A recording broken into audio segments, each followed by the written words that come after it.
Hello and welcome to the Lewis Carroll Society of North America's Parlour performances. My name is Heather. I will be your host today for all sorts of delightful Carrollian entertainment. We've got poetry, we've got prose, we've got music. You're going to love it. And I'll tell you a secret, I haven't actually seen these performances yet. So you and I are going to watch them together and be marvelously entertained, I am sure. Now, I invited someone special to come by, the young math tutor who lives down the street. Rumor has it, he's actually a very famous author. So let's see, he just sent this note over. I'm just gonna read what it says. Because you have invited me, therefore I cannot come. Okay, well, isn't that eccentric? That's funny. Let's see what else he says. Mr. Dodson is so frequently addressed by strangers on the quite unauthorized assumption that he claims, or at any rate acknowledges, the authorship of books not published under his name that he has found it necessary to print this once for all as an answer to all such applications. He neither claims nor acknowledges any connection with any pseudonym or with any book that is not published under his own name. Okay, guess I did a little faux pas there. Doesn't want to be called Lewis Carroll, that's fine. But I mean, it's just a casual luncheon among friends. I'm sure he's planning on coming. He goes on, even when I have time, I always decline luncheons. I have no appetite for a meal at that time, and you will perhaps sympathize with my dislike for sitting to watch others eat and drink. All right, well, maybe in a future dinner party if he doesn't like lunch. And he closes with, I find dinner parties more and more fatiguing. I much grudge giving an evening, even if it were not tiring, to bandying small talk with dull people. Well, all right. Mr. Dodson, don't pronounce a G, don't ever call me Lewis Carroll. That's fine. You know what, we can have plenty of fun without him. And in fact, 5 of your fellow party guests have offered to entertain you. Sorry, I just got a little distracted by the chat telling me to record. Don't worry, we are recording this for posterity. Now, our first guest who is going to entertain you, I think I see him over by the bar cart. Did you want to put your brandy down before you talk? No, just keep it there. Okay, yeah, that's fine. That's fine. Daniel Rover Singer is here to tell us about a very different type of social gathering. Take it away. Hey there, Heather. Thank you. I'm so sorry Mr. Dodson isn't going to come by, but I'm hoping that maybe he'll sneak in and observe from a corner or something. So I'm going to share a short story called Crundle Castle, and you've probably never heard of it. A few of you have, but I found it in this edition of Lewis Carroll's Diaries, published in 1953 and edited by Roger Lancelin Green. It's in the appendix. And if you've rushed to the bookcase to get your copy to read along, please don't, because I have edited it for performance. I included it in a one-man Lewis Carroll show that I did when I was a child, 40 years ago, when I was almost a child.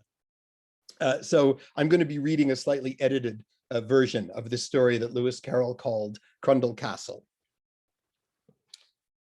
It takes place in the home of a Mr. and Mrs. George Cogsby, the latter half of which could usually be overheard saying something to a neighbor, such as, "My dear Miss Primmins, you mustn't think of going a step further until you've come in and had a glass of elder wine. Besides, you haven't seen my darling Gudgy this age, and he's so improved."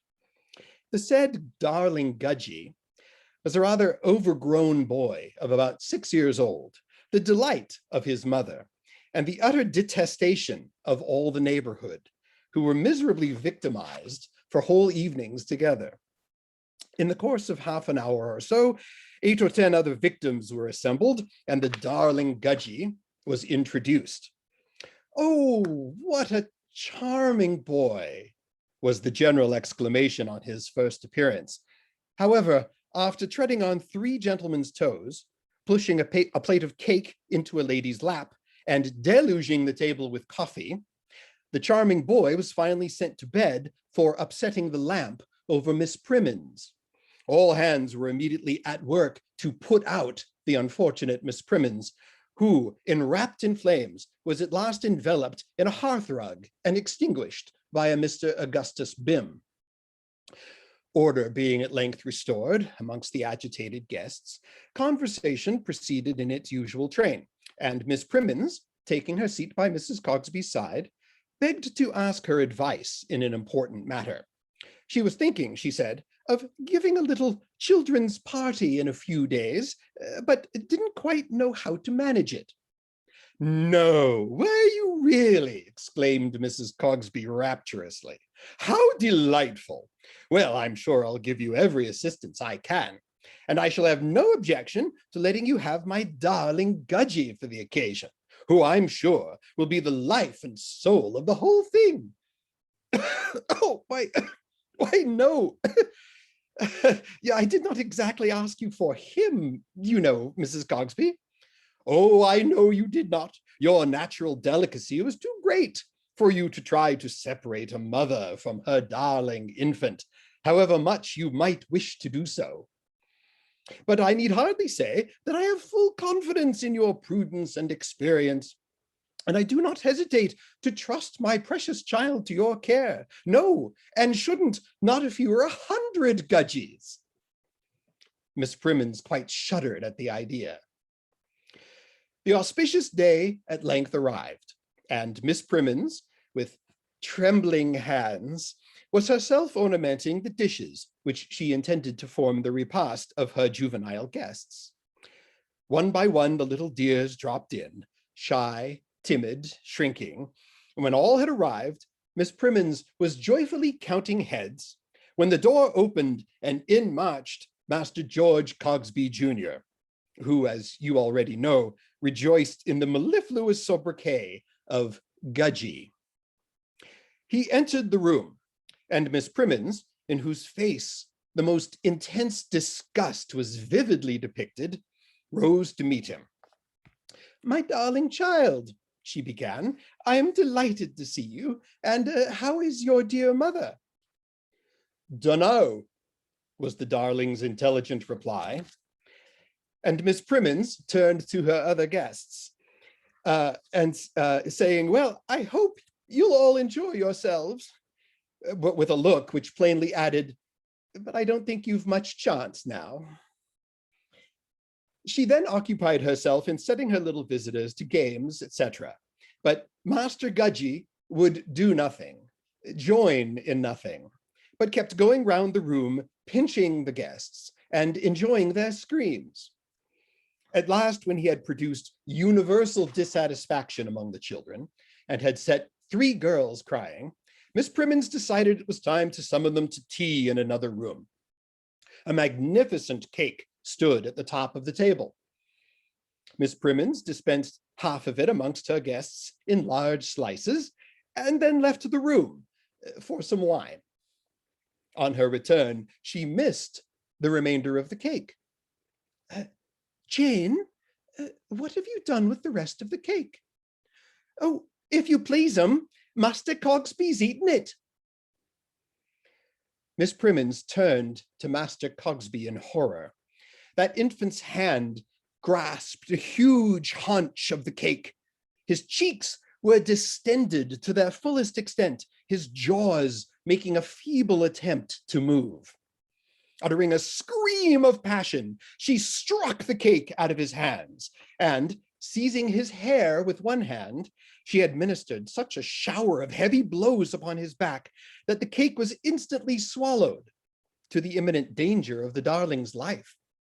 And from the beauteous lips of Gudgy there issued forth such a horrid and discordant scream as can only be compared with the explosion of a large powder mill, blowing up with it a menagerie of wild beasts. 5 of the party fainted away on the spot. The rest clung to one another in mute and agonized terror. And when the last echo of the frightful noise had died away, the only sound to be heard in the house was the gasping of the terrified Miss Primmins. The silence that succeeded was almost as terrible as the noise, and Miss Primmins, as soon as she had recovered herself, hastened, trembling, out the door. No one ever saw her again after that. But it was said in the town that she had married a Mr. Augustus Bim, and that the two were happily living in Cornwall, where they had adopted a baby girl.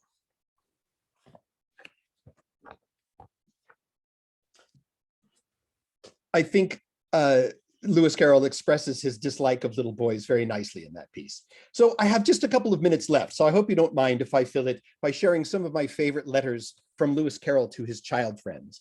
Now, don't worry, these are not actually originals. These are beautiful fakes that I created myself 40 years as props for my one-man show. So I'm just going to read a couple of these. They look very authentic, but I assure you this is my handwriting and not Lewis Carroll's.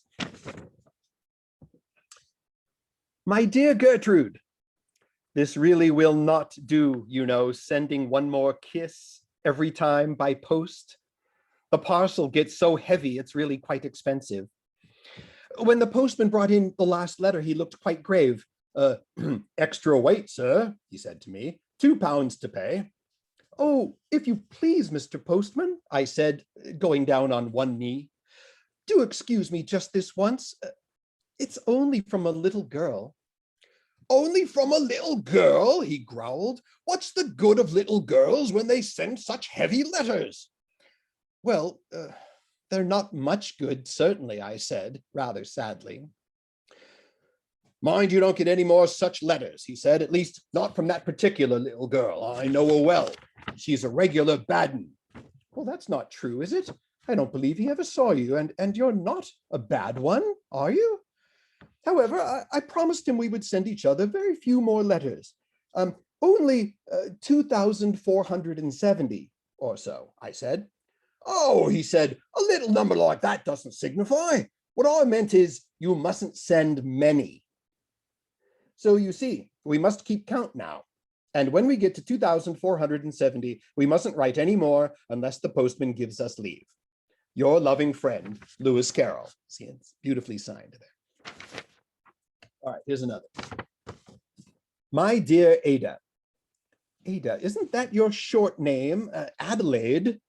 It's all very well, but you know, when one is dreadfully busy, one hasn't time to write such long words, particularly when it takes one half an hour to remember how to spell it. And even then one has to go and get a dictionary to see if one has spelt it right. And of course, the dictionary's in another room at the top of a high bookcase where it's been for months and months, and it's got all covered with dust. So one has to get a duster, first of all, and nearly choke oneself dusting it. And then one has to make out at last which is dictionary and which is dust. And even then, there's the job of remembering which end of the alphabet A comes. For one feels pretty certain it isn't in the middle. And then one has to go and wash one's hands, for they've got so thick with dust one hardly knows them by sight. And as likely as not, the soap is lost, and the jug is empty, and there's no towel. And one has to spend hours and hours finding such things. So with all of this bother, I hope you won't mind my writing it short and saying, my dear Ada, I am your very affectionate friend, Lewis Carroll. All right, one more. This one starts, my dear child. My dear child, it's been so frightfully hot here that I've been almost too weak to hold a pen. And even if I had been able, there was no ink. It had all evaporated into a cloud of black steam. And in that state, it has been floating about the room, inking the walls and the ceiling. Today it is cooler, and a little has come back into the bottle in the form of black snow. So now I am able to write you hundreds of letters. The next difficulty has been with actually directing the letters. I directed them so violently at first that they went far beyond the mark. Some of them were picked up at the other end of Russia. Then I made a very near shot and actually succeeded in putting Earl's Terrace, Kensington. Only I overdid the number, and I put 12,000 instead of 12. I dare say, if you inquire for the letter at number 12,000, they'll give it to you. After that, I fell into a feeble state of health, and I directed the letters so gently that one of them only reached the other side of the room. Now, this isn't quite true, so you needn't believe it. And don't be in such a hurry to believe next time. And I'll tell you why. If you set to work to believe everything, you will tire out the muscles of your mind, and then you'll be so weak you won't be able to believe the simplest true things. Why, only last week, a friend of mine set to work to believe Jack the Giant Killer. He managed to do it, but he was so exhausted by it that when I told him it was raining, which was true, he couldn't believe it, but rushed out into the street without his hat or his umbrella, the consequence of which his hair got seriously damp, and one curl didn't recover its right shape for nearly 2 days. With my kind regards to your papa and mama, and love to you and any miscellaneous infants there might be about your house, I remain your loving friend. This one is signed C.L. Dodson. With a quick postscript, I enclose 4 3/4 kisses to be distributed amongst you and your sisters equally. Nice. Thank you so much, Daniel, for those lovely letters, and also for the reminder to never accept an invitation to Crundle Castle. Don't do that. Thank you so much. Yay. Now, your next performer was lucky enough to secure a space by our only oceanfront window, which is very, very appropriate because she is reading a famous poem that I think you are all familiar with. I like to call it The Story of Two Big Jerks Who Are Jerks, but most people call it The Walrus and the Carpenter. Debby Vivari, take it away, please. So I know you all know this one. This is The Walrus and the Carpenter. And I'm going to make it so I can see. I can't see. That's all right. The sun was shining on the sea, shining with all his might. He did his very best to make the billows smooth and bright. And this was odd because it was the middle of the night. The moon was shining sulkily because she thought the sun had got no business to be there after day was done. It's very rude of him, she said, to come and spoil the fun. The sea was wet as wet can be, the sand was dry as dry. You could not see a cloud because no cloud was in the sky. No birds were flying overhead. There were no birds to fly. The walrus and the carpenter were walking close at hand. They wept like anything to see such quantities of sand. If only this could be cleared away, they said, it would be grand. If 7 maids with 7 mops sweat for half a year, do you suppose, the walrus said, that they could get it clear? I doubt it, said the carpenter, and shed a bitter tear. Oh, oysters, come and walk with us, the walrus did beseech. A pleasant walk, a pleasant talk along the briny beach. We cannot do with more than 4 to lend a hand to each. The eldest oyster looked at him, but never a word he said. The eldest oyster closed his eyes and shook his heavy head, meaning to say he did not choose to leave the oyster bed. But 4 young oysters hurried up, all eager for the treat. Their coats were brushed, their faces washed, their shoes were clean and neat. And this was odd because, you know, they hadn't any feet. 4 other oysters followed them, and yet another 4. And thick and fast they came at last, and more and more and more, all jumping through the frothy waves and scrambling to the shore. The walrus and the carpenter walked on a mile or so, and then they rested on a rock conveniently low, and all the little oysters stood and waited in a row. The time has come, the walrus said, to talk of many things, of shoes and ships and sealing wax, of cabbages and kings, of why the sea is boiling hot, and whether pigs have wings. But wait a bit, the oysters cried, before we have our chat, for some of us are out of breath and all of us are fat. No hurry, said the carpenter. They thanked him much for that. A loaf of bread, the walrus said, is what we chiefly need. Pepper and vinegar besides are very good indeed. Now, if you're ready, oysters dear, we can begin to feed. But Not on us, the oysters cried, turning a little blue. After such kindness, that would be a dismal thing to do. The night is fine, the walrus said. Do you admire the view? It was so kind of you to come, and you are very nice. The carpenter said nothing but, cut us another slice. I wish you were not quite so deaf. I've had to ask you twice.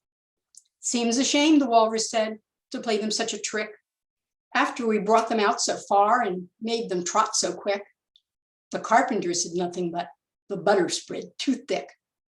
I weep for you, the walrus said. I deeply sympathize. With sobs and tears, he sorted out those of largest size, holding his pocket handkerchief before his streaming eyes.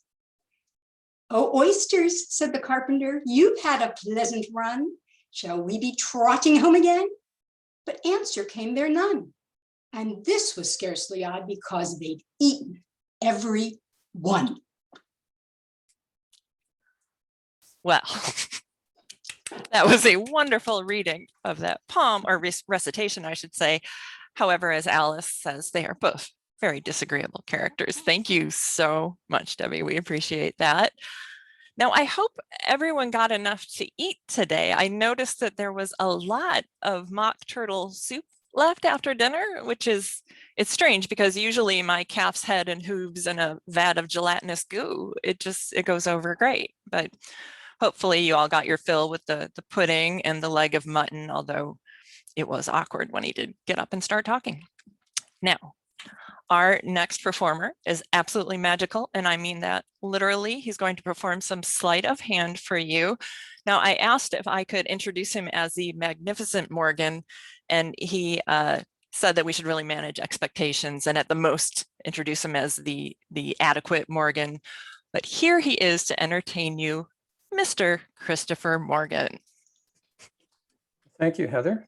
You're very welcome. Let's see if we're all connected and you can hear me. I can hear you. Great. There I am up in the corner there, so I'm going to just arrange it so I can see what I'm doing here. Let's see, how do I get that to the full screen is the question. In the top right, there should be something that says view. And if you click speaker view, I thought I made it speaker view for everybody, but if you click on speaker view, you should be able to see yourself nice and big. Let's see, I just did that, but it's still not coming up on the full screen. View speaker. Maybe let's try follow host view. Did that do anything? Well, I can just go with the small screen. I can see what I'm doing pretty well. Okay. So I have a question for everybody. I may have asked some of you before in previous talks. Is there a magic trick in the two Alice books? Now, I probably am seeing some hands being raised if I could, but I can't. But I'm assuming that some of you know the answer. I'll tell you, it's in Through the Looking Glass, and it's in the Wool and Water episode, specifically where Alice goes into the sheep's shop. And there's the sheep, and you can see next to her are some eggs, which she sells. And I'll read you what happens. I should like to buy an egg, please, said Alice timidly. How do you sell them? 5 farthing for one, 2 for 2, the sheep replied. Then 2 are cheaper than 1, Alice said in a surprised tone, taking out her purse. Only you must eat them both if you buy 2, said the sheep. Then I'll have 1, please, said Alice, as she put the money down on the counter, for she thought to herself, they mightn't be at all nice, you know. Sheep took the money and put it away in a box. Then she said, I never put things into people's hands. That would never do. You must go get it for yourself. And so saying, she went off to the other end of the shop and set the egg upright on a shelf. Now that was a very popular trick among Victorian magicians, balancing an egg vertically. And here's an egg. I'm going to actually try to do this. Is an extremely, many people have died trying to do this. That was probably from food poisoning. Here's the egg, and my watch was going off there, so that was magical. So the way you do this is you find a handkerchief and you sit it down and you do that and it stays upright. Now later on, if anybody wants to know how that's done, for 10 cents, I will tell you that there are no strings. It's just a handkerchief. So that's my first trick. Please hold your applause till the end. Oh, I see you have already, so that's fine. So for my next trick, this is a trick that we know for sure that Carroll did, because we have documentary evidence from one of his child friends, Isaac Bowman. She said that Carroll used to show me the most wonderful things made out of a handkerchief. Everyone, when a child, has, I suppose, seen the trick in which a handkerchief is rolled up to look like a mouse and then made to drop about by a movement of the hand. He did this better than anyone I ever saw, and the trick was a never-failing joy. So this is the handkerchief. I'm going to tilt the screen down so you can see it a little bit better. Now there's nothing attached to it. Now all you do is you pet it and it jumps out of it. It's a little hard to control, as you can see. But there are no strings, no threads. So that's the amazing. Carroll used to do this all the time for children. I'm sorry, it's really uncontrollable. Sometimes it goes right. Oh, I'm just going to leave it down there. If you want to make one of these yourself, go on Google and just type in handkerchief mouse, and you can find out how to do it. It's actually pretty easy, but it takes a while to do it. And I didn't want to take up the time to do it. So what do we have? Oh, it's an origami, because origami is sort of like magic in a way. And some of the origami models are quite amazing. And Carroll, of course, included some origami in the Walrus and Carpenter. And here is the Carpenter's hat that you can make. Again, you can find out how to make these on the web. They're actually pretty easy. I made this out of a magazine. And so the Carpenter had a carpenter's hat. And for a long time, it was thought that this was used either just by carpenters or by printers. And the idea being that printers would use this to keep the ink out of their hair. But as it turns out, some of the recent research indicates that these were used by laborers in all kinds of fields. So it isn't particularly just a carpenter's hat.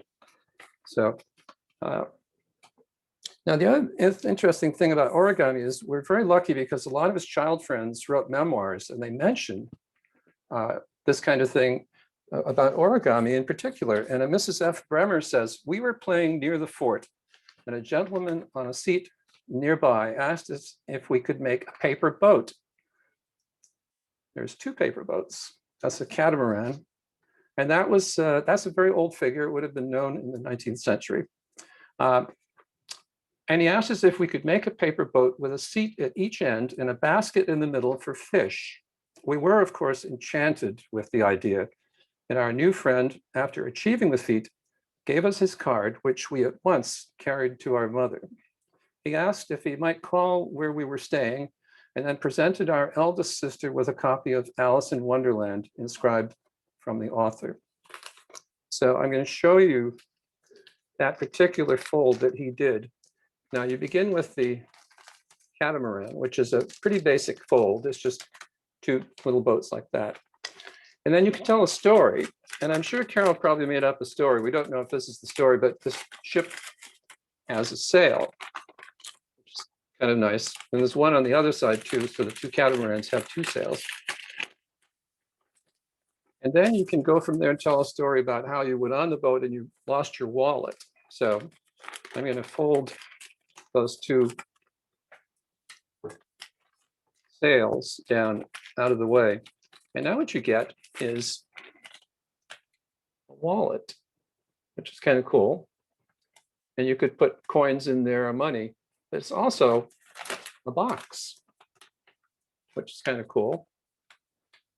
And again, you can play around with these. They're a lot of fun. But here's the really amazing thing. And this model I'm going to show you is a Chinese junk ship. And it was known in Carroll's day. It was in a lot of books. It's a little complicated fold, but I'm basically going to do it really quickly here and go like that. And when we're done, And I have this fairly complex design. Just opening up the sails on it. So there is a Chinese junk ship. And in the middle is a storage place where she wanted to find out if you could put fish in it. And yes, you can, but don't leave it out for long, you regret that. But that's a Chinese boat or Chinese junk. If you go on Google, just Google Chinese junk or Chinese ship, and you'll find out how to make them. They're not that hard to do. And the next one I know from a wonderful book called The Magic of Lewis Carroll, edited by John Fisher. He's a London magician. And if you're interested at all in magic and Carroll, this is the book to buy. It's really excellent. Lots of great stuff in there. He talked about the CLD nose trick. And there are no known copies of this that have survived. So a good friend of mine, Saul Bobroff, made me one. And I'm going to show you here it is. You hold on to it like this and you pull it like that and the string goes through your nose, which is actually quite painful. But I'm just suffering here just so you can enjoy this. Well, spoiler alert, it's really not going through my nose, but I thought you kind of figured that part out. So his relatives called it the CLD nose trick, and he liked to perform this for people. And so that's kind of fun. So Saul managed to get it to go down through here and up the other side. Don't tell anyone, that's the secret. So and here's another one. We're not 100% sure that Carroll did this, but he did similar tricks to this. So I'm going to show you one called the Fox and Geese. I'm just going to move a few things around here. And bear with me.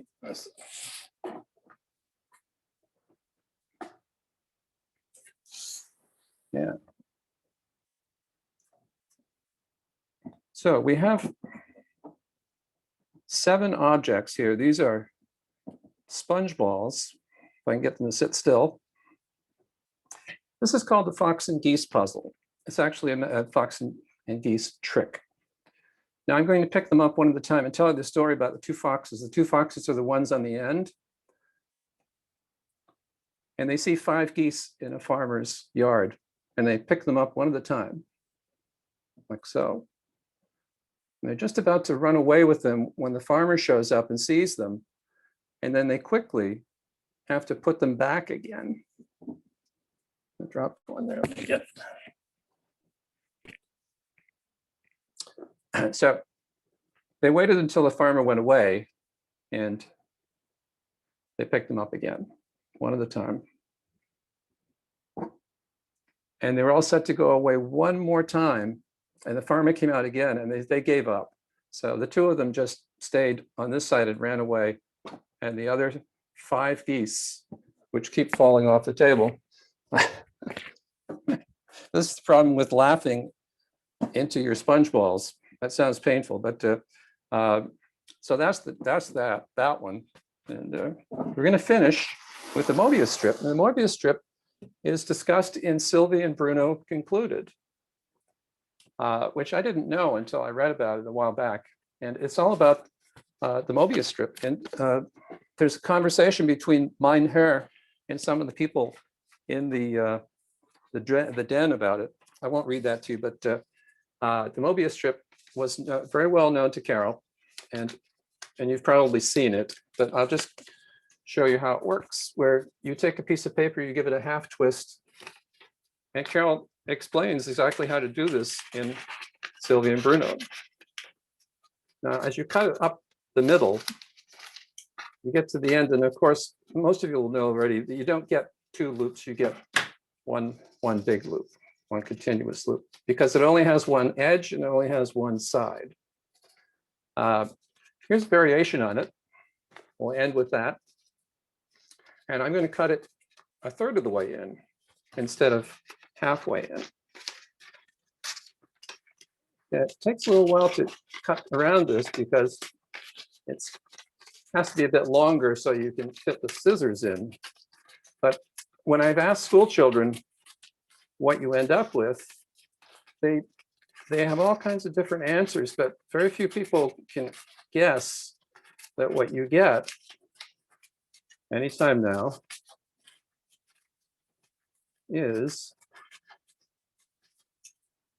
2 loops. One of them is twice as big as the other. So that's a surprising one. And just as a post note, the most amazing of all the Mobius strips is Martin Gardner's invention. And it's, I could put this in the chat too. It's called Martin Gardner's Mobius cross. Now it's a cross made out of paper, and you put it together, you twist it and you cut it. I won't tell you what you get, but you will be surprised. So with that, I'm going to end and thank you all. Thank you, Chris Morgan. And thank you for reminding us of that adage, never work with children and waterfowl. Sorry, those geese were flying all over the place there. Yes. So that was wonderful. And especially in the chat, people were really dazzled by that Chinese boat there. They were very, very impressed. Thank you. Thank you. All right, our next performer is brand new to the LCSNA, so I'm sure you will give her a very warm welcome. She is here to demonstrate that a dream is a wish your heart makes, or maybe when you wish upon a star, dreams really do come true. Just any other Disneyism like that you can think of. Please welcome Connie Sponheim. We'll be here momentarily, and I do want to apologize to our panelists. I have no idea why you can't see yourselves on full screen, but I have gotten assurance from our audience that they can see you. You are nice and big in full screen. All right, can I be seen? Nope, we just see your photo at the moment. All right, I'm doing my best here. No problem. Is it speaker view, right? It shouldn't really matter as long as your camera is turned on. So in the bottom left, I see. just make sure start Okay. video. Of course. There we go. And I can see you nice and big, and I will make myself scarce. Well, welcome to the story of a dream. Have you ever had a dream come true? And I bet some of you have. And I bet you have dreams as well. Well, when I was a little girl of 8, I picked up the novel, Alice in Wonderland Through the Looking Glass, and I was fascinated by reading it. It was that and the Wizard of Oz series that I liked at that age. And yet I was a little frightened by the artwork. You can imagine there's that one where Alice's neck is really tall when she was growing very tall. But I still loved the bizarre and the nonsense of it and the fun of it. And so I thought to myself as a little girl, well, wouldn't it be great if someday I could perform as Alice doing something? So then Disneyland opened. And so now you might know my age, but that's all right. I was one of the first counselors to take a bunch of students, a bunch of camp counselors to Disneyland. But as the years went on, I thought I'd like to get a job there. And I went for 2 interviews, and I wasn't called back.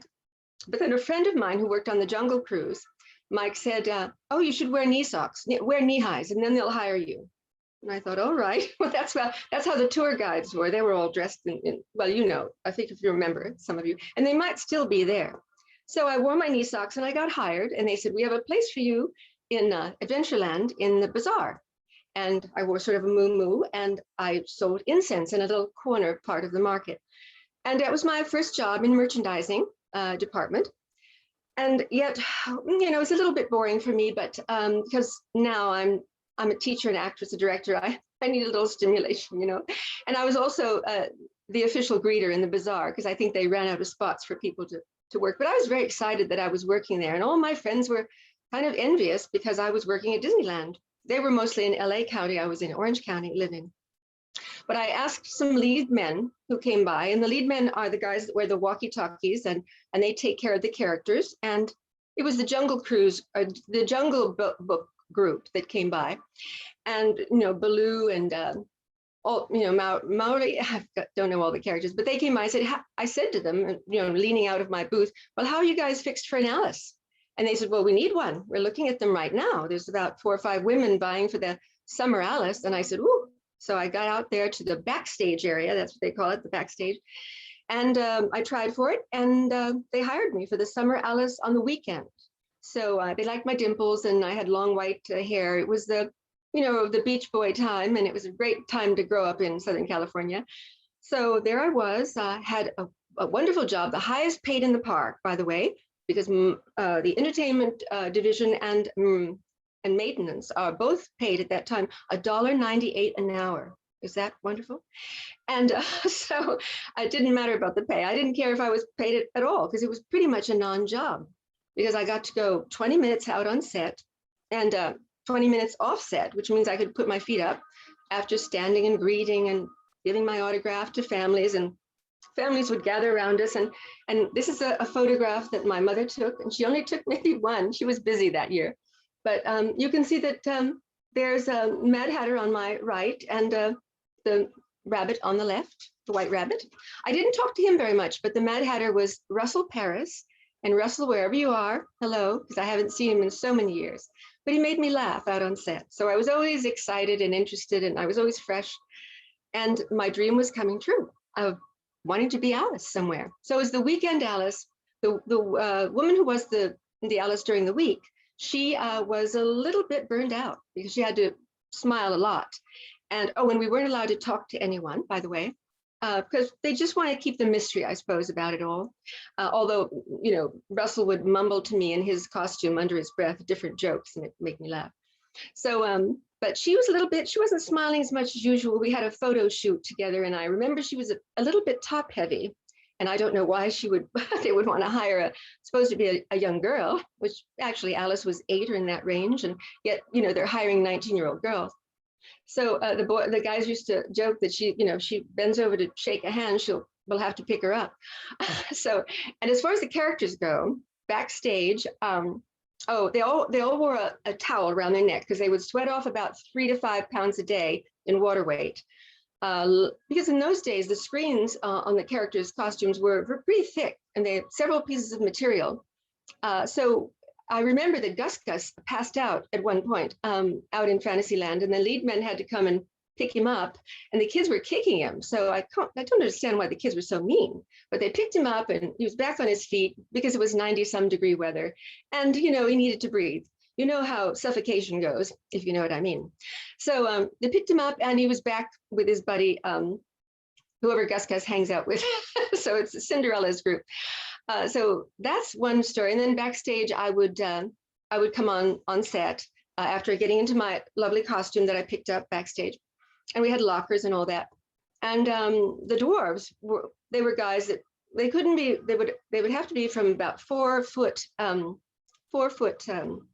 8 to 5'3", and it was a very boring job for them because they would march behind Snow White, who was adorable, by the way. She was very sweet. She's like little Mary Sunshine. She didn't know what the dwarves were doing half the time, but they would just march behind her like you've seen them, and they would take a little herbal remedy so that they wouldn't get too bored out on set. So they would they would look at me, seeing my glasses. They would look at me and with their sunglasses, and they'd just say, Alice. I knew they were ripped out of their minds, and they had to do that. That's how they got through their job all day long. Of course, nobody knows that. I could write a novel, I guess. I think somebody else has written something.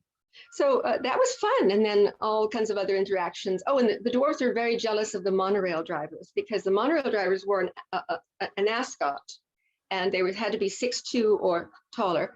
And these guys, so the dwarves would put on their towel and make it look like an ascot and march around looking very uppity like monorail drivers. So those were the days.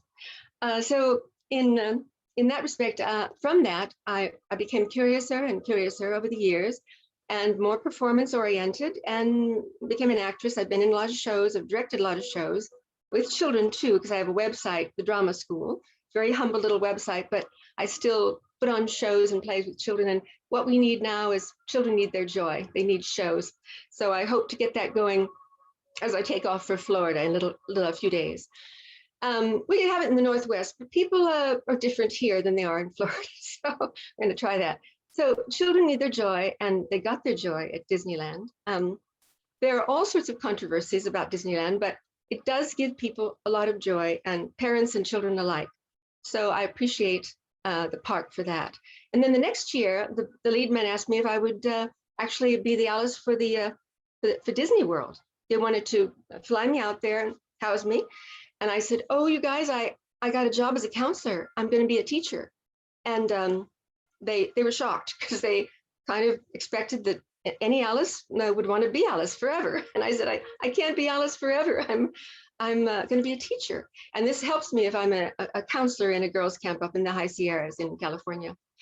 So they were disappointed, and I lost my chance to be Alice for another summer. But you know, I might have gotten, like the other gal, a little bit burned out. So it was always fresh with me because I was the weekend Alice.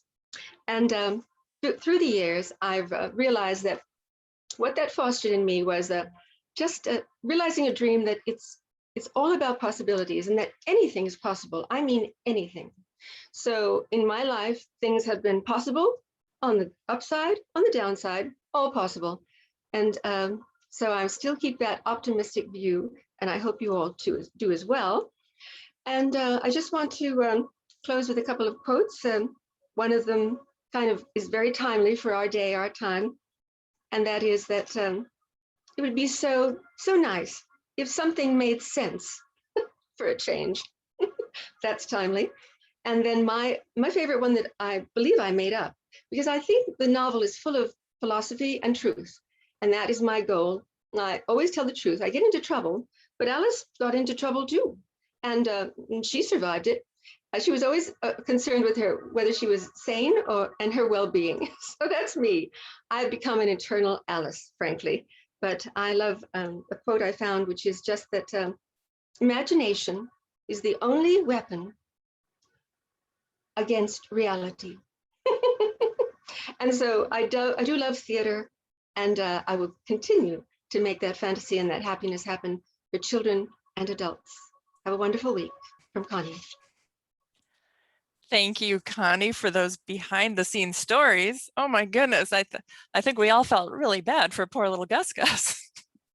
That was wonderful. And everyone, hopefully, did I mention? I know I did in the chat, but we will have a social hour directly following this, and hopefully most of our performers will be attending that as well, so you can talk to some people in person, maybe learn some more behind the scenes Disney lore. Now,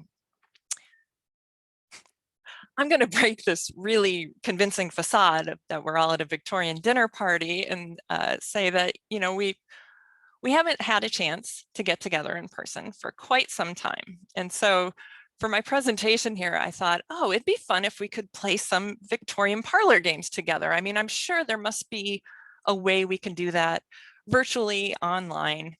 But the more I researched Victorian parlor games, the more I realized how horrifically inappropriate they are by today's standards. Well, it just leads to my little slideshow here entitled Victorian Parlor Games We Almost Certainly Would Not Be Playing Even If We Could See Each Other in Person. Now, most of these games are based on, or they're variations of Blind Man's Bluff. Now, in Blind Man's Bluff, one member of the party is blindfolded, everyone else scatters throughout the room, the blind man chases everyone around and identifies them by touch. I guess hilarity ensues somehow, I'm not sure. But yeah, most of these games are just based on groping your guests. For example, the Queen of Sheba, like Blind Man's Bluff, except the prettiest girl at the party sits on a chair. The blind man tries to find her to steal a kiss, and the pretty girl is replaced by an elderly woman at the last minute. Hilarity ensues. I feel like a lot of other girls at the party who weren't called the prettiest, maybe hilarity would not ensue for them. And also maybe for the elderly woman. I wonder how she felt about this. And then of course we've got Squeak Piggy Squeak, also known as Oink Piggy Oink, Grunt Piggy Grunt, like Blind Man's Bluff, except the rest of the party sits with pillows on their laps. The blind man sits on you and attempts to identify you by your pig-like noises. Hilarity ensues. Now, I believe the next one is not based on Blind Man's Bluff or something new and different? Yes, yes, Snapdragon. A bowl of brandy is set on fire. Party guests attempt to extract flaming raisins from the flames. And I am unsure how hilarity could possibly ensue, especially given this illustration with children enjoying this game. And I was showing this to my panelists or my performers last week, and Rover mentioned that also you would tend to get drunk during this game, right? Like you're sucking in all this rum punch or brandy. Fun for everyone, including the kiddies. Now this one has to be my favorite. Are You There, Moriarty? Now this is kind of similar to Marco Polo, except there's no water whatsoever. And once Moriarty answers that yes, he is indeed Moriarty, you beat each other with rolled up newspapers. I don't know how it ends. I don't know if there's a victor. I have no idea. So obviously, even if we were in person, we would not be playing any of those. But I thought, well, Victorians were big on word games, right? Maybe we can play a word game here during our virtual Victorian parlor party. Now there's one called Fictionary. You find an obscure word in the dictionary. Party guests make up definitions. The minister's cat. There's a lot of games based on this where you just kind of go in order of the alphabet. Party guests come up with adjectives for the minister's feline friend in alphabetical order. Now I finally settled on yes and no, the simplest of all the Victorian word games. It's pretty much like 20 questions if you are familiar with that. Now, if you want a little demonstration of yes and no, it was part of Charles Dickens' A Christmas Carol, both in the book and most film and TV versions of it. Now, I'm going to show you just a brief clip of what I think. Actually, let me make sure my screen share is sharing sound. There we go. Okay, try this again. So I think this is the finest version of A Christmas Carol ever put to film, and we will be able to see how yes and no is played. Plum pudding and sung the carols. What now, my lovely? A game, Fred. Yeah, we must have a game at Christmas. Do people play games at Christmas? I love games. Say, do you know that fruit is wax? Oh, yeah. I wondered about the texture. Let's play yes and no.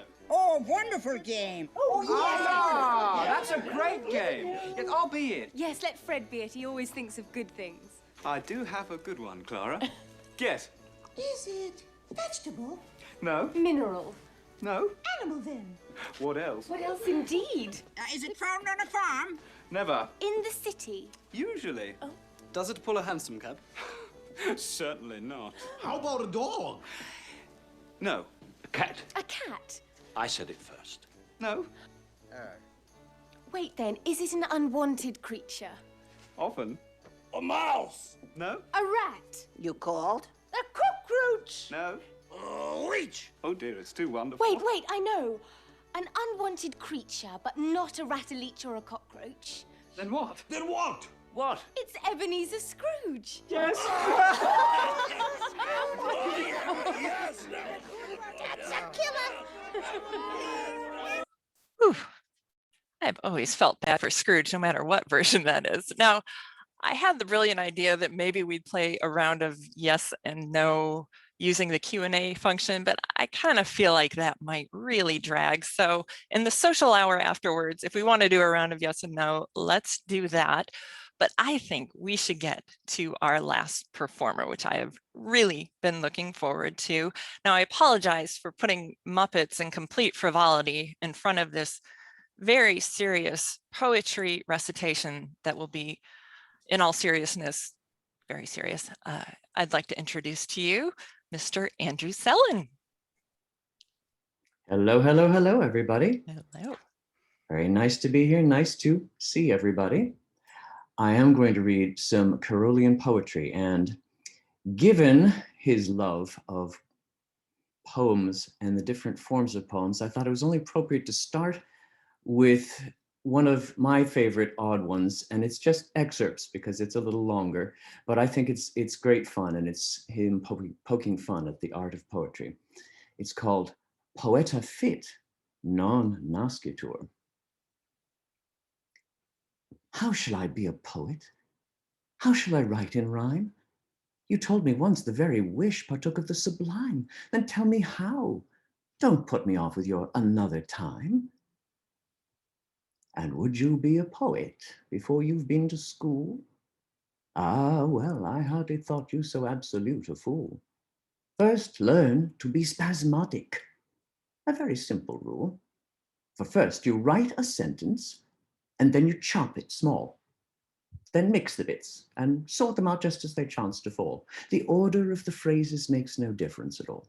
Then, if you'd be impressive, remember what I say, that abstract qualities begin with capitals always. The true, the good, the beautiful, those are the things that pay. Next, when we are describing a shape or sound or tint, don't state the matter plainly, but put it in a hint. And learn to look at all things with a sort of mental squint. For instance, if I wished, sir, of mutton pies to tell, should I say dreams of fleecy flocks pent in a wheaten shell? Why, yes, the old man said. That phrase would answer very well. Then fourthly, there are epithets that suit with any word, as well as Harvey's redding sauce with fish or flesh or bird. Of these, wild, lonely, weary, strange are much to be preferred. Such epithets, like pepper, give zest to what you write, and if you stew them sparely, they whet the appetite. But if you lay them on too thick, you spoil the matter quite.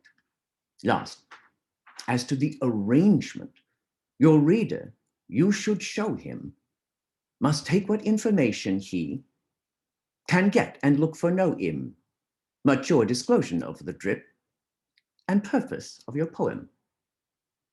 Therefore, to test his patience, how much he can endure, mention no places, names, or dates, and evermore be sure throughout the poem to be found consistently obscure.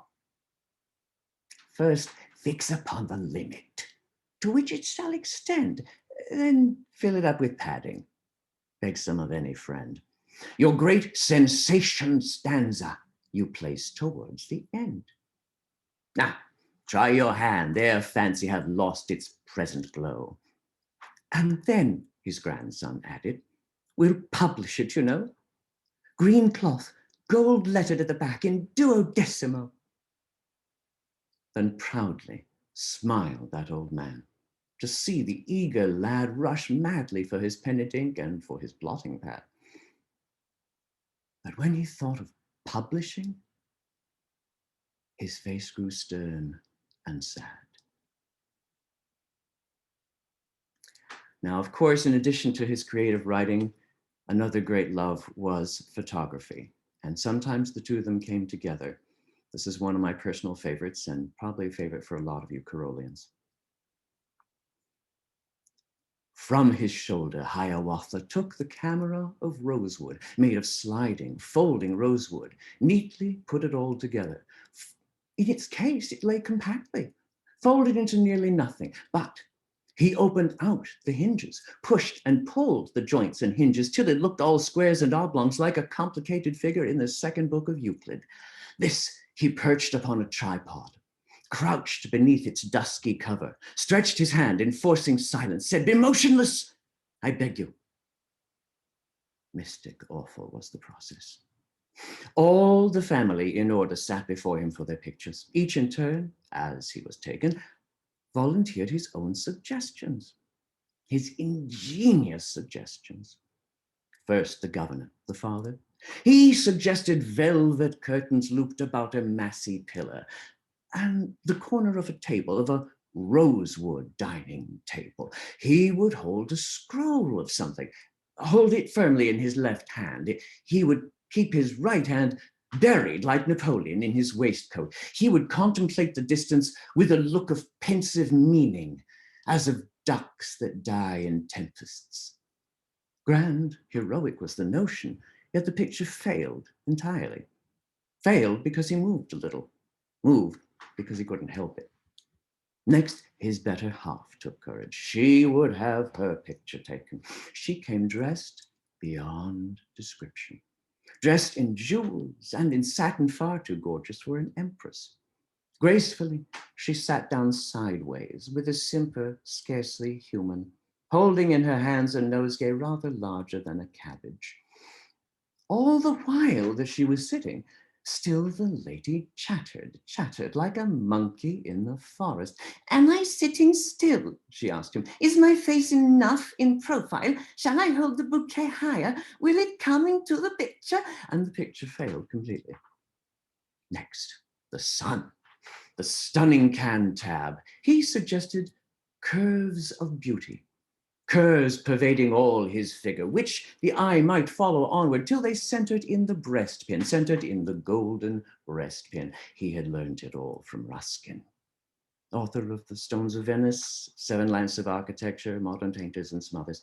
And perhaps he had not fully understood his author's meaning. But whatever was the reason, all was fruitless, as the picture ended in an utter failure.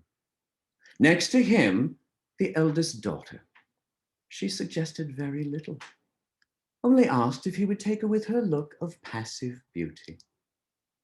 Her idea of passive beauty was a squinting of the left eye, was a drooping of the right eye, was a smile that went up sideways to the corner of the nostrils.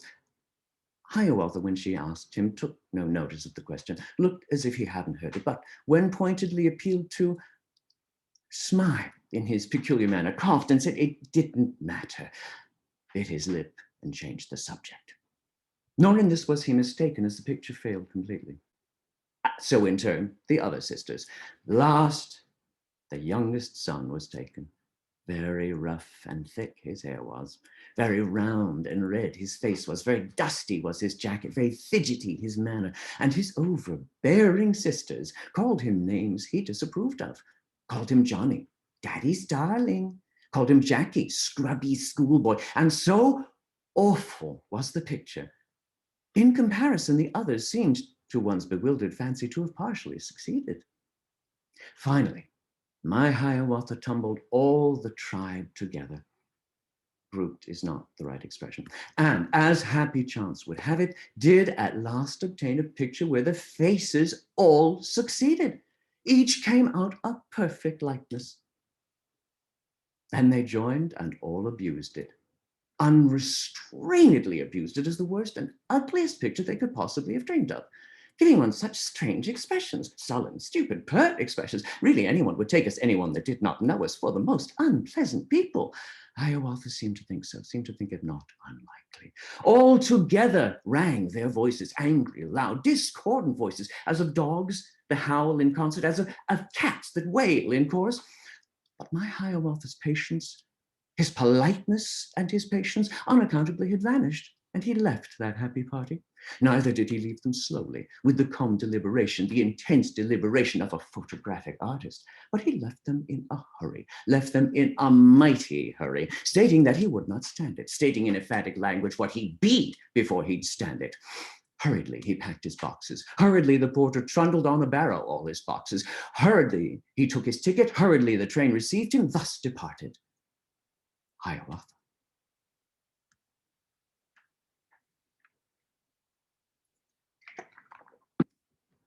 One bittersweet poem has really stood out to me from his later years, and I think bittersweet lyric really, that I think it deserves to be better known. And I think it really encapsulates a lot of his main theme. It's from 1882 and it's called Dreamland.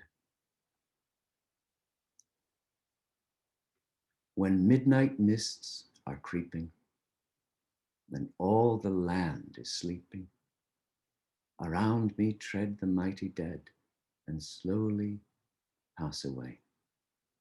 Lo, warriors, saints, and sages from out the vanished ages with solemn pace and reverent face appear and pass away.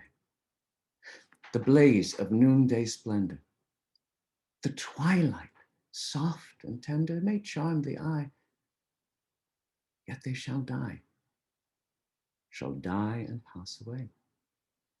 But here, in Dreamland Center, no spoiler's hand may enter.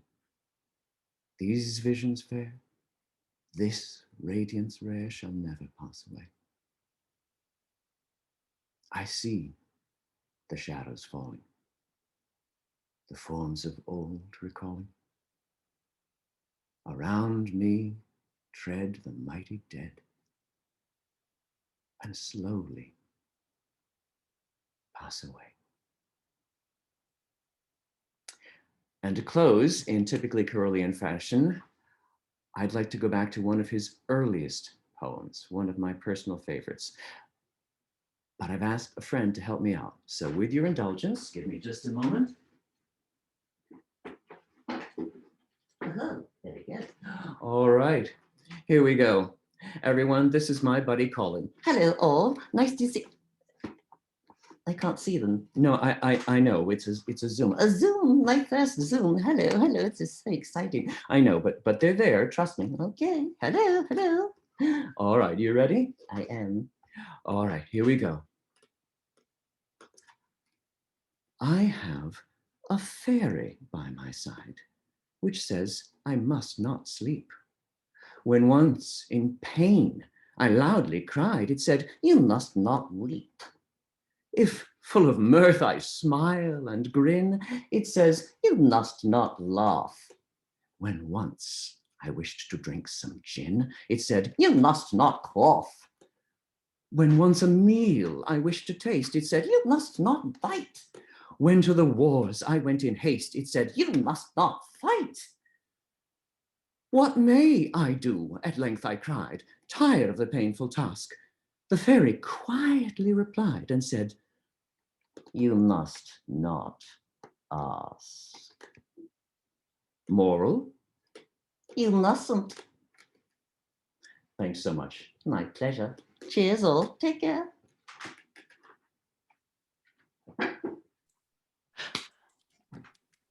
All set. Hey, I was so hoping a ventriloquist dummy was going to make an appearance. And Andrew, I meant to foreshadow it. I forgot my little joke. I was going to say, oh, our last performer, he's taking up a whole love seat by himself. He won't let anyone sit there. I don't know why. But anyway, I would like to invite all of our performers to come back. And thank you, Andrew. That was just amazing.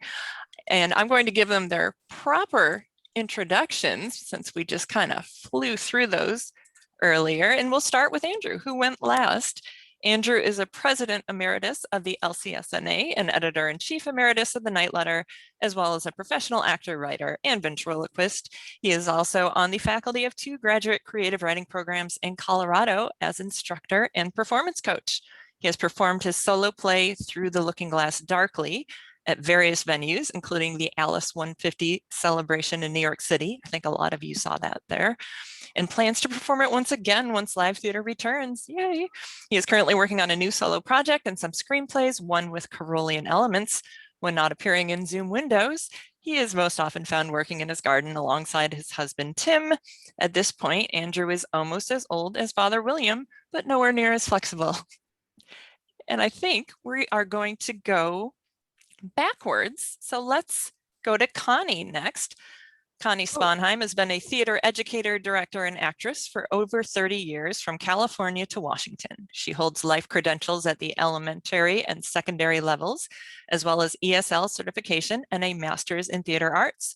She has also been a studio teacher / social worker for over 10 commercial and film shoots, having directed and acted in over 80 plays, as well as commercial, film, and voiceover work. Her expertise and imaginative methodology create lasting joy and valuable memories for her students of all ages. I'm so happy I got through imaginative methodology. I wasn't sure I was going to be able to do that. Welcome, Connie. And again, everyone, Connie is brand new to the LCSNA, so that was so fun that she wanted to perform today. Oh, one thing I wanted to say, Heather. Yes. This has inspired me because I think I should write a one-woman show, because I've done 2 of them, called The Eternal Alice. I think it's about time. I think so. About truth and philosophy and nonsense and reality and more fantasy, and I think it's possible to do an hour at least for absolutely children maybe. Yeah. Perfect. Well, I'm glad we inspired you today. How wonderful. Now, Christopher Morgan came before Connie, performing some sleight of hand and origami for us.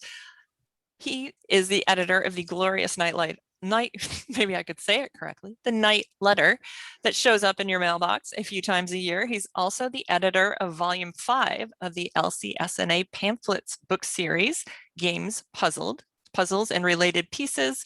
For many years, Chris has performed after dinner magic for attendees at the Gathering for Gardner event held in honor of Martin Gardner, author of the annotated Alice. Yay. And everyone is giving you all tons of virtual applause in the chat. And Debby Vivari performed the Walrus and the Carpenter brilliantly for us. She became a Carrollian in college in the early 70s. She also has a connection to Martin Gardner. She was majoring in math, and her advisor introduced her to Martin Gardner. She found out about the LCSNA through him. She was a gigantic fan of his and was thrilled to be part of a small, I'm going to throw in the word elite group that he belonged to. Hence the annotated Alice, and then a lifelong addiction. Debby retired about 5 years ago from a 40-year career in tech, and the farewell party room was decorated in an Alice theme. Pre-pandemic, she volunteered as the math lady at a local elementary school, doing fun, nothing to do with the curriculum math with 3rd to 5th graders, and she will hopefully resume that post-pandemic. And we started off with the brilliant Daniel Rover Singer, who is a playwright, the founder of the Reduced Shakespeare Company, and a former theme park designer at Walt Disney Imagineering. He joined the LCSNA as a teenager, and in 1980, he wrote and performed a one-man Lewis Carroll show entitled Jam and Judicious Advice, which showcased Carroll's more obscure literary gems. Do you all see why I don't work with a script? I can't read anything without just stumbling over every single word. So thank you all so much. It was so much fun. I was looking at the chat while you were all performing, and everyone enjoyed it so much. Now the Q&A is a little light, so maybe we're all just going to sit here and tell each other how brilliant we are. Connie, I think you might have answered this in the chat, but in case everyone didn't see it, when exactly were you a Disneyland Alice? Well, it was giving away my age, you see. Right, that's true. Being an actress, I'm quite vain. So I did give it away. I answered it. It was from 1969 to 71. But when I came back from the girls' camp in the Sierras, I went in as a ride operator, which was fun. It was the Carousel of Progress. And that song, I forgot to tell you that we had to be in Fantasyland when we were Alice and the Mad Hatter, and we had to hear It's a Small World After All, like all the time. So we went crazy every time we heard that song. But I had to hear the Carousel of Progress. It's a great, big, beautiful tomorrow, blah, blah, blah. I had to hear that all the time. Then they shipped it out to Disney World. And so maybe it's still there. I don't really know, but that's what answers that. And I was a ride operator and it was seasonal, because the ride operators got, oh my gosh, they got a big salary that were there like full-time employees, ride operators, big for that time. And mine was just the seasonal one, but it was fun. It was those grad nights that were really hard, when you were up till 4 in the morning. I'm sure. The grad nights were really wacky.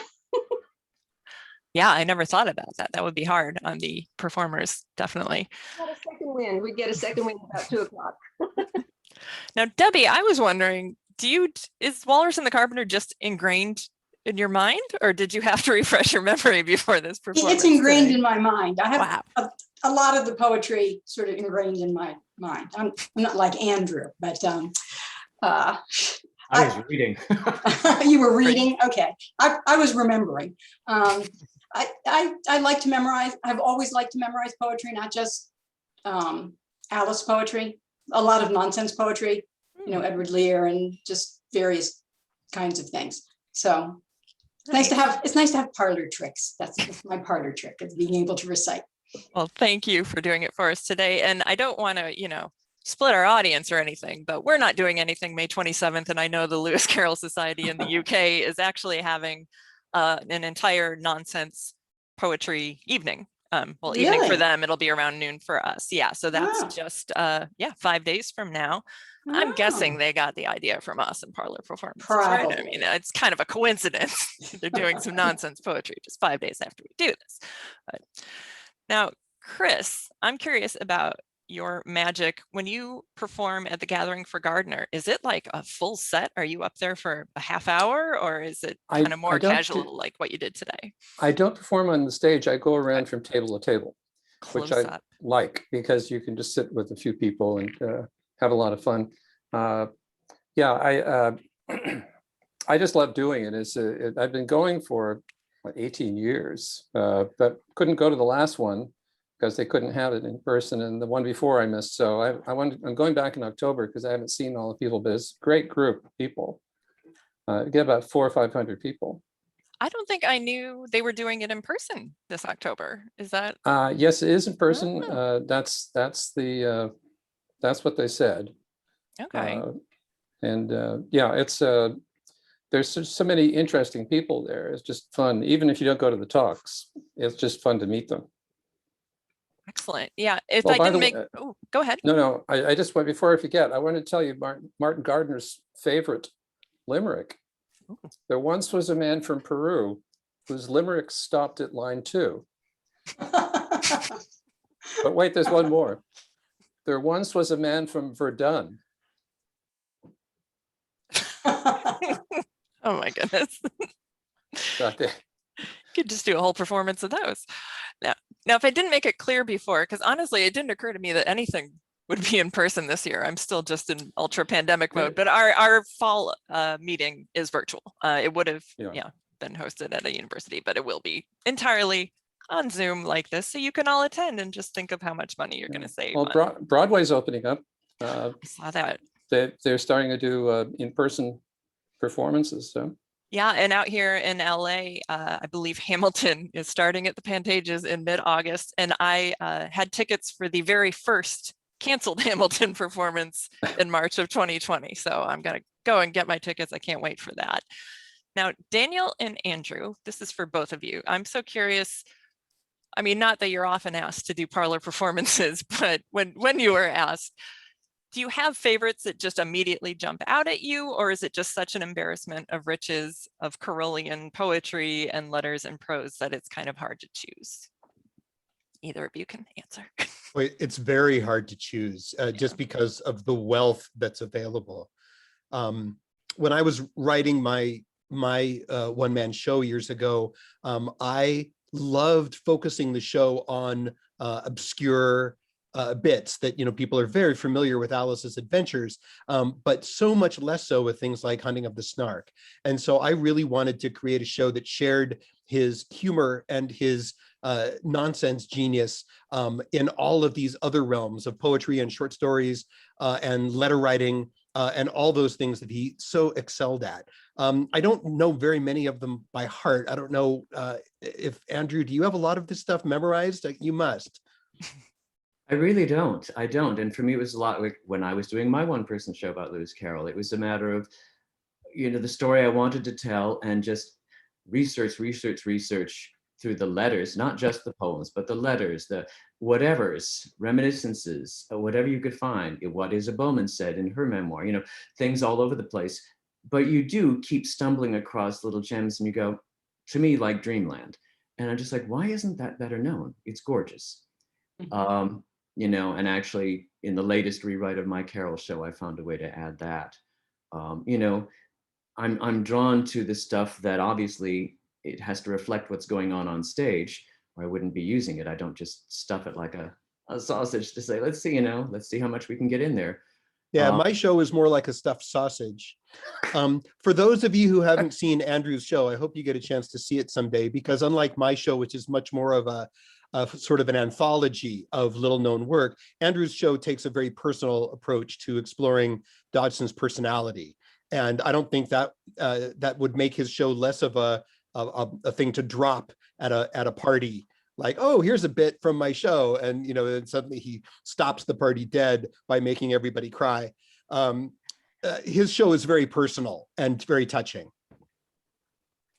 Yeah, I missed it, unfortunately, the whole week-long Alice 150. I only made it there from, I think, Friday through Sunday or something. So I certainly hope to see it. I hope you perform it soon, Andrew. That sounds I'm great. hoping, because I reworked it again. I was asked to perform it at another university out in 2017.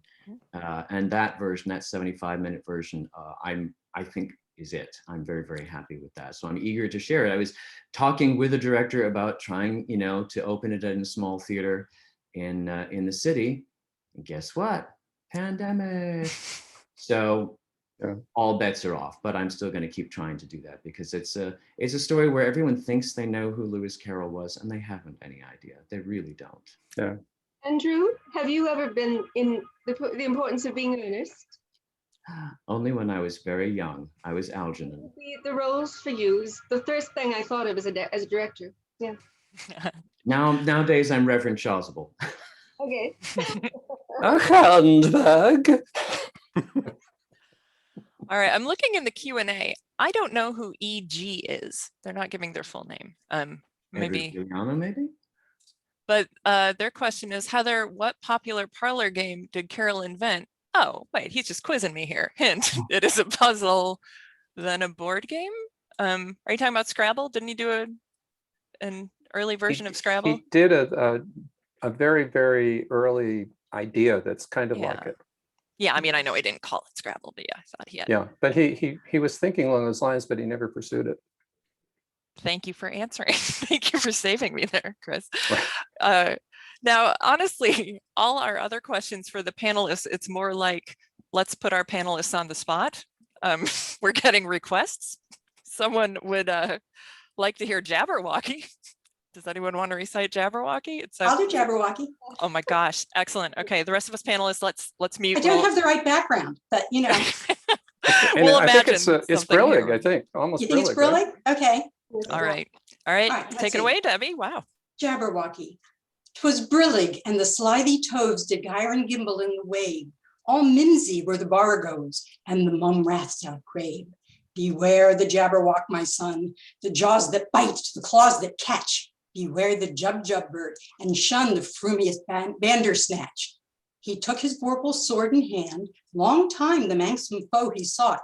So rested he by a tum-tum tree, and stood a while in thought.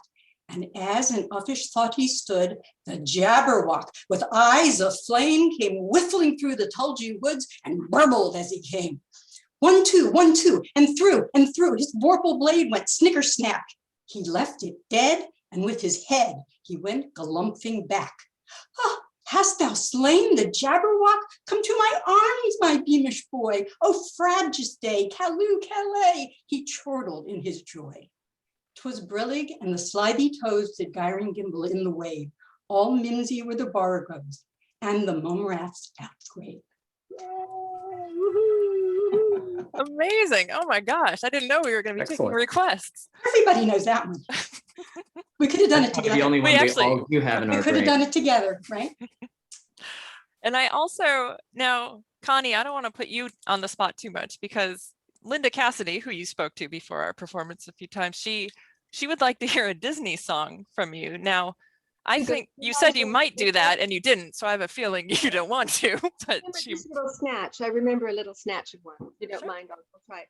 Absolutely. You never know the day when fate may bring a situation that can prove to be embarrassing. You fall out of bed and shake your head and wish that you could die, but that's old fashioned. Here's a new thing we should really try. Shake and state your name and business. That's all I remember. I do not know that one. Thank you.